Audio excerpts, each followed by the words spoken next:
রবীন্দ্রনাথের জীবনে তার অনেক পুত্র কন্যা মারা যায়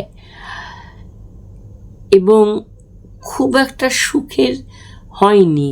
সন্তান বিদায় দিয়ে কোনো বাবা ভালো থাকতে পারেন না এবং ওনার স্ত্রী মৃণালিনী দেবীও অনেক অকালেই চলে যান।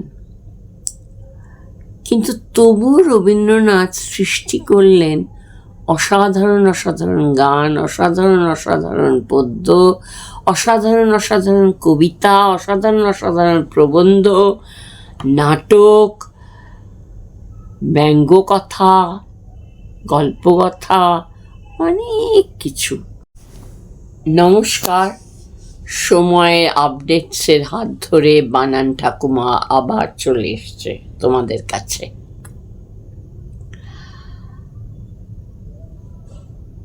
আমাদের 9 তারিখে রবীন্দ্র জয়ন্তী। রবীন্দ্র জয়ন্তী মানে রবীন্দ্রনাথের জন্মদিনকে উপলক্ষ করে আমরা বিশেষভাবে এমন একটা আয়োজন করি যে আমাদের মধ্যে তিনি তো সবসময়ই থাকেন, তা আবার করে নূতন করে তাকে আমরা স্মরণ করি। 1861 খ্রিস্টাব্দে তিনি জন্মগ্রহণ করেন। বাংলার সনটা আমার মনে নেই, কিন্তু বাংলার তারিখটি মনে আছে 25শে বৈশাখ। অদ্ভুত ব্যাপার, রবীন্দ্রনাথ প্রত্যেকটি ঋতুকে নিয়ে গান গেয়েছেন, লিখেছেন, সব কিছু করেছেন, কিন্তু রবীন্দ্রনাথের প্রিয় ঋতু হচ্ছে বর্ষা আর শরৎ। সেটা তোমরা মাথায় রাখবে। রবীন্দ্রনাথ জন্মগ্রহণ করেন কলকাতার জোড়াসাঁকোর ঠাকুর বাড়িতে। জোড়াসাঁকোটা এখন যেখানে, যে ঠাকুর বাড়িতে যেখানে, সেখানে ওটাকে ঘিরেই আমাদের রবীন্দ্র বিশ্ববিদ্যালয় গড়ে উঠেছে। শান্তিনিকেতনে আছে বিশ্বভারতী বিদ্যালয়, যেটা রবীন্দ্রনাথ গড়েছিলেন, এবং এখানে আমাদের রবীন্দ্র ভারতী বিশ্ববিদ্যালয় গড়ে তোলা হয়েছে। রবীন্দ্রনাথকে আমরা কিন্তু নানাভাবে জানি। আমরা সকলেই সহজ পাঠ পড়েছি। আজ জঙ্গল সাফ করার দিন, মঙ্গলবার, বা আদ্যনাথ বাবুর মেয়ের বিয়ে, বা গুপি চুপি চুপি কাঁথামুড়ি দিয়ে শুয়ে থাকে, আমরা পড়েছি। তোমরা ঠিক করে নেবে, তোমরা হয়তো কেউ ইংরেজি ভাষাটায় পড়তে ভালোবাসো, কারোর থার্ড ল্যাঙ্গুয়েজ ফ্রেঞ্চ, তবুও দেখবে ইংরেজি সাহিত্যই বলো, ফরাসি সাহিত্য বলো, জার্মান সাহিত্যই বলো, স্প্যানিশ সাহিত্যই বলো, সবখানে কিন্তু রবীন্দ্রনাথের কিছু না কিছু গল্প, কিছু না কিছু গান, কিছু না কিছু কবিতা সেখানে অনুদিত হয়েছে সেই ভাষায়। রবীন্দ্রনাথ আমাদের কাছে বিশ্বকবি। তিনি অন্যের মর্মে ব্যথিত হতেন, অন্যের ভাবনা ভাবিত হতেন। যখন ইংরেজ শাসনের ভীষণ একটা অস্থিরতা এবং আমাদের বাংলা, এখন যেটাকে বাংলাদেশ বলা হয়, এবং আমাদের এই পশ্চিমবঙ্গকে তারা ভাগ করার চেষ্টা করছেন 1905 সালে, সেই বঙ্গভঙ্গ আন্দোলনে রবীন্দ্রনাথ লিখলেন বাংলার মাটি বাংলার জল। বাংলার বায়ু বাংলা স্থল, এই গানটি। এবং তিনি তখন রাখি উৎসবটা করলেন।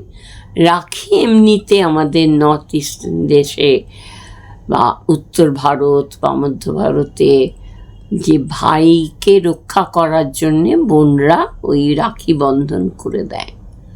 উনি বললেন রাখি হচ্ছে ভ্রাতৃত্বের বন্ধন, সবাই সবাইকে পড়াতে পারে, হিন্দু, মুসলমান, বৌদ্ধ, খ্রিস্টান, ছেলে মেয়ে প্রত্যেকেই প্রত্যেককে পড়াতে পারে, বন্ধুত্বের জন্যে, সুভ্রাতৃত্বের জন্যে। হ্যাঁ, রবীন্দ্রনাথের জীবনে তার অনেক পুত্র কন্যা মারা যায় এবং খুব একটা সুখের হয়নি। সন্তান বিদায় দিয়ে কোনো বাবা ভালো থাকতে পারেন না। এবং ওনার স্ত্রী মৃণালিনী দেবীও অনেক অকালেই চলে যান। কিন্তু তবু রবীন্দ্রনাথ সৃষ্টি করলেন অসাধারণ অসাধারণ গান, অসাধারণ অসাধারণ পদ্য, অসাধারণ অসাধারণ কবিতা, অসাধারণ অসাধারণ প্রবন্ধ, নাটক, ব্যঙ্গকথা, গল্পকথা, অনেক কিছু। আর ছোট গল্প রবীন্দ্রনাথের হাত ধরেই আসে। এবার বানান ঠাকুমা যখন এসছেন তখন একটু বানান নিয়ে কথা বলে নি। রবীন্দ্রনাথ, তোমরা ইংরেজিতে যারা উচ্চারণ করো রবীন্দ্রনাথ টেগর বলো। এই টেগরটা কিন্তু ব্রিটিশরা বলতেন বলে টেগর বলা হয়। আসলে ঠাকুর, র বয়দীর্ঘী, নয় দয় রফলা, রবীন্দ্রনাথ নয়াকার থ। তোমাদের আগেই বলেছি যে ন আর থ থাকলে দন্ত ন আর থা একসঙ্গে বসে। আর এই রবীন্দ্রনাথের তিনটে বর্ণযুক্ত বর্ণ হচ্ছে দন্ত ন, দ, তার রফলা রবীন্দ্রনাথ। ঠাকুর ঠয়াকার কয়হস্যু বয়শূন্য র। এটা অনেক সময় খাতা দেখতে গিয়ে দেখেছি কেউ ভুলভাল বাংলায় টেগর লিখেছ, কেউ ভুলভাল ভাবে ঠ না দিয়ে ট দিয়ে ঠাকুর করেছ। এই ভুলটা কিন্তু অমার্জনীয়, এটাকে মার্জনা করা যাবে না। কারণ উনি নোবেল প্রাইজ পেয়েছিলেন বলে না, উনি আমাদের প্রত্যেকের মনের কথা কোথাও না কোথাও লিখে গেছেন। তোমরা যখন বীরপুরুষ পড়ো তোমাদের মনে হয় না মাকে নিয়ে অনেক দূরে যাবে, সেখানে একটা গন্ডগোল হলে তোমরাই মাকে রক্ষা করবে, মা তারপরে তোমাদের আদর করবেন। এটা আমাদের প্রত্যেকটা বাচ্চা, প্রত্যেকটা শিশুর মনে হয়।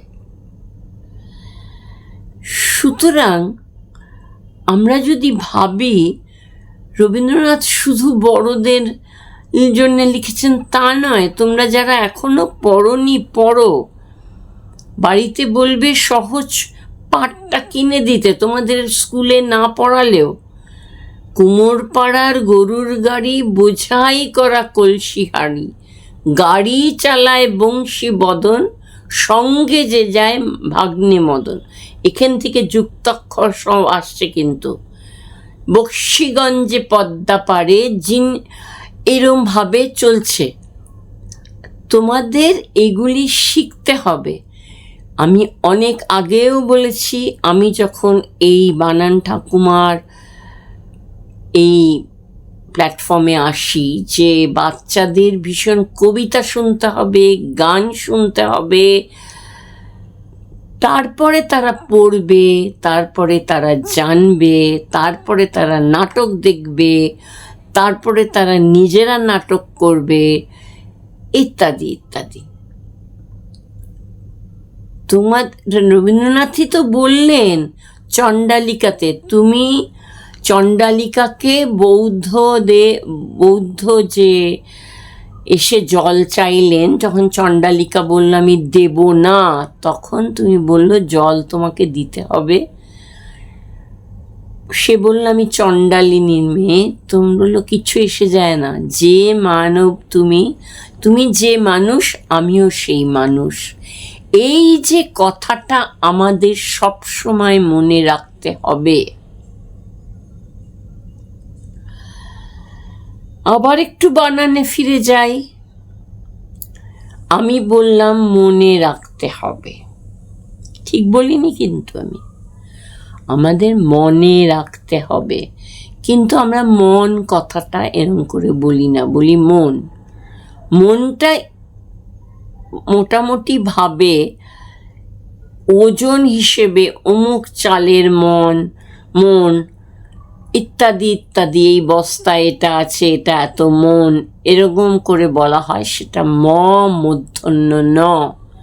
কিন্তু আমাদের অন্তর, আমাদের যেটা হৃদয়, সেটা হচ্ছে মন।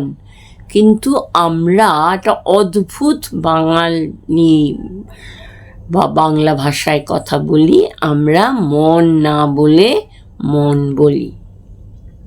এটা একদম মাথায় রাখবে কিন্তু, ঠিক আছে? ধরো পৌষ তোদের ডাক দিয়েছে, আয় রে চলে আয় আয় আয়। ডালা যে তার ভরেছে, আজ পাকা ফসলে মরি হায় হায় হায়। তোমাদের বাড়িতে যদি রবীন্দ্র রচনাবলী থাকে, তাহলে তোমরা গানটা দেখবে প্রত্যেকটা ঋতুকে কেন্দ্র করে তিনি কি অপূর্ব গান লিখেছেন।